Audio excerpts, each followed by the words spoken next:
Thanks for joining us in GLBC Connections. Stormy is glad to see you as well. Yeah, she's right there. Not too excited today, but anyway, here we are.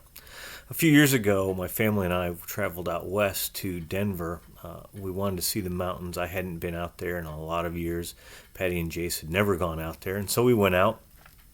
And I think the third day we were there, I decided to take Trail Ridge Road in Rocky Mountain National Park and go up into the Rockies. As we did that, you have to know that I don't like heights. In fact, that's something that's come to me rather late in life. It used to be not a problem at all. I'd been on Trail Ridge Road many, many years ago. And in fact, it was so unremarkable and I was so unworried about it, I barely remember doing it. I have some pictures of it, but really don't recall the drive itself. This time around, the drive bothered me greatly. And I kept telling myself as we drove up, I'm safe, nobody really drives off. I'm not going to drive off.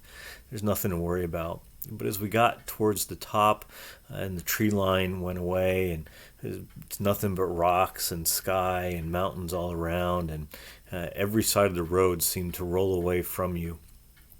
As we got up there, I became more and more uncomfortable, and Patty and Jace went off to take some pictures. I had parked in one of the parking lots near the top, and it was cold and I was bothered, and I told Patty, I'm just going to go sit in the car. And when they came back, I said, I love being up here. I'm glad you guys got to come up here, but I need to turn around and head back. And here's my question, and it's a real question. If I kept telling myself that I believed I was safe, but got up there and wasn't willing to act on it by continuing all the way up to the top of Trail Ridge Road, we were almost there, just like a half a mile away. If I told myself I was safe, but didn't act on it, what did I really believe? That question is at the heart of what James talks about in James 2:14 through 26. And Andrew started this on Wednesday, started talking about it, and my job here is to finish it. I want to remind you of what James says in 14 through 17. James has basically a single thesis that runs through this whole passage, and it's this: that faith without works is dead. That if you believe something, you have to act on it. Well, there's a problem with that, and it's a problem that's real for those of us who are Protestants. We stand in the tradition of Protestantism and the five solas, and one of those solas is faith alone justifies. By faith alone we're justified. So the question has come up many, many times. Much ink has been spilled throughout the decades. Do Paul and James disagree? Paul says it's by faith you're saved.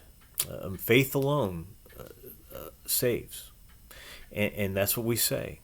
And here's James saying faith and works, that's what saves. Are those two different things? Well, James says that faith and works are inseparable, that you act on what you believe.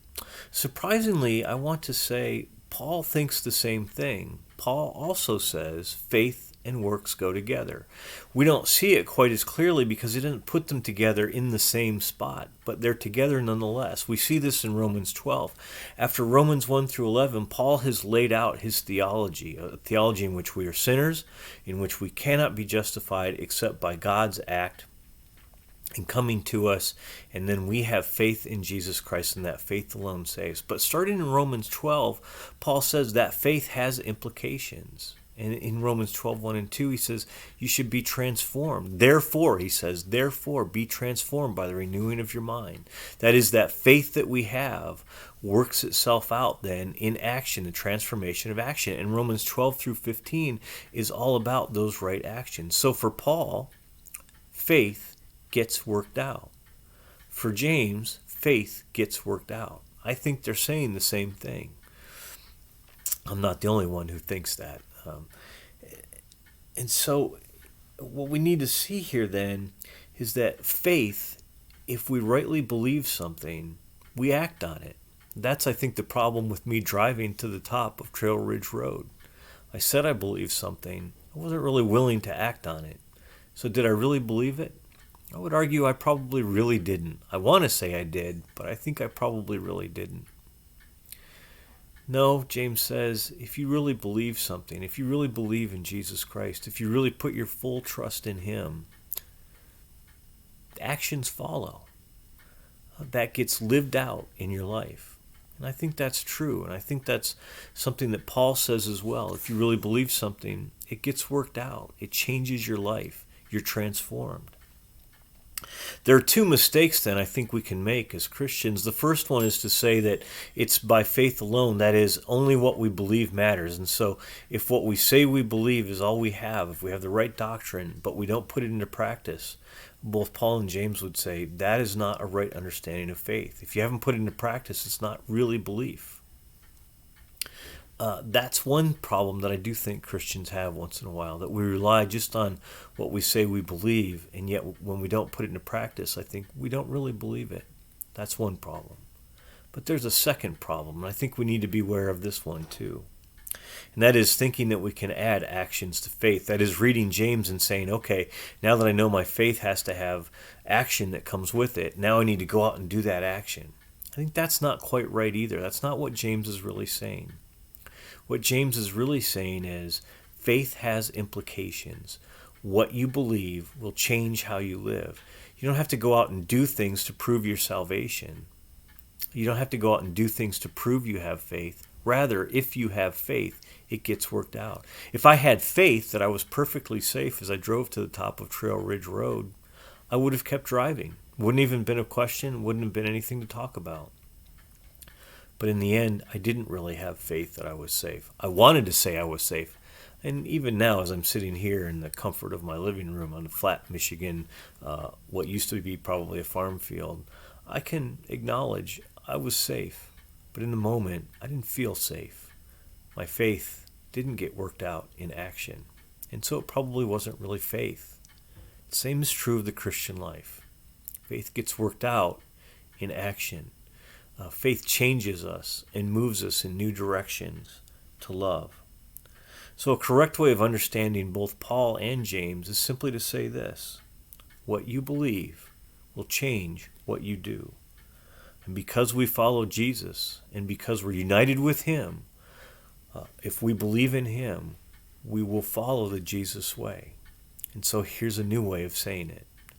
If we truly have put our faith and hope in Jesus Christ, then what we want for our lives will be what Jesus wants for our lives. And faith will get worked out in that way. We will live the way he lived. We will live lives of love and care and service and sacrifice because we believe in him and we're united with him. So my encouragement today is not to think, well, I say I have faith, now I have to go out and do some things. No, that's not it. If you find that your life is not being transformed by your faith, I'd rather say this. You need to bolster your faith a little bit. You need to think about what you believe about Jesus Christ to really be true and see if you're really willing to put it into action. What's required today is not a call to do something to prove your faith, but rather a call to renew our faith and to see whether or not it's changing our lives. Thanks for joining us today. I'm glad you're with us. And if you didn't watch the first half, you should go back and watch what Pastor Andrew talked about on Wednesday as well. Thanks.